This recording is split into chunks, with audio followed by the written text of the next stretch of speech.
Mga siklista, ako po si Mel Aquino at ito po ang Safety Riding 101. Pag-uusapan natin ngayong episode na ito, yung tinatawag nating riding posture.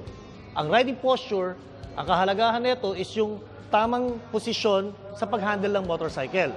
Kung tama ang riding posture mo, masahaba yung oras mo na ikaw ay nakaride sa motorcycle nang hindi ka mapapagod kaagad. At magiging tama ang pagkontrol mo sa motorsiklo. Ang riding posture ay meron tayong tinatawag na 7 proper riding posture.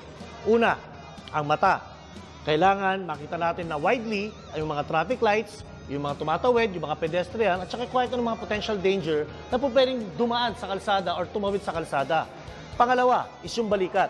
Kailangan relax at hindi masyadong stiff.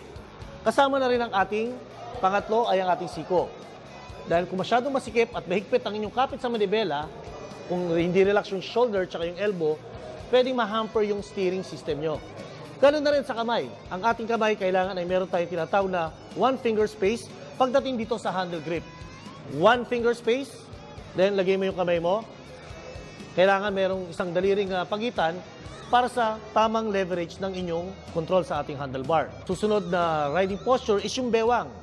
Para makuha natin yung tamang riding posture, pwede kayong tumayo ng diretso sa motorsiklo. Okay? Habang naka-center stand yung motor, tayo kayo ng diretso, then upo kayo ng diretso. Hindi mo kailangan masyadong malapit, hindi mo rin kailangan masyadong malayo sa tangke. Very important po ang ating tuhod, iipitin po natin ang tangke para hindi po siya maging unstable. Ang tandaan po natin, ang riding posture natin is mostly nasa lower body po natin.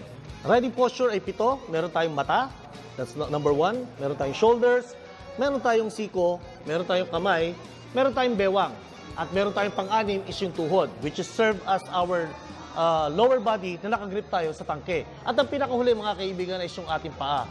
May mga riders tayo na pagka tumapak sa foot peg, ay lagi nakalawit yung dulo ng paa. So, lagi lang sila nakatapak ng ganyan. Ang problema ng ganitong posture, pag kailangan mo gumamit ng rear brake, baka dumaplis yung paa mo pagbalik. So, make sure nakarest yung arc ng iyong paa dito sa foot peg, tapos kino-cover nyo na kagad yung pedal. At the same time, yung ating pong cambio. Anytime, pwede kayo mag-shift kaagad. At pwede nyo magamit yung inyong gear shifting na mas efficient at na mas mabilis. Kaya mga siklista, lagi natin tandaan ang 7 riding posture. Number 1 ang mata. Pangalawa po, ang balikat. Pangatlo, ang ating siko. Pang-4 ang ating mga kamay. Pang-5 ang ating bewang. Pang-6 ang ating tuhod. At pang-7 ang ating paa. Pag tama ang riding posture nyo, mas kaya nyong kontrolin ng motorsiklo ng tama at mas tatagal kayo sa ride ng mas matagal. Muli po mga kaibigan, ako po si Mr. Mel Aquino. Ito pong Safety Riding Tips 101.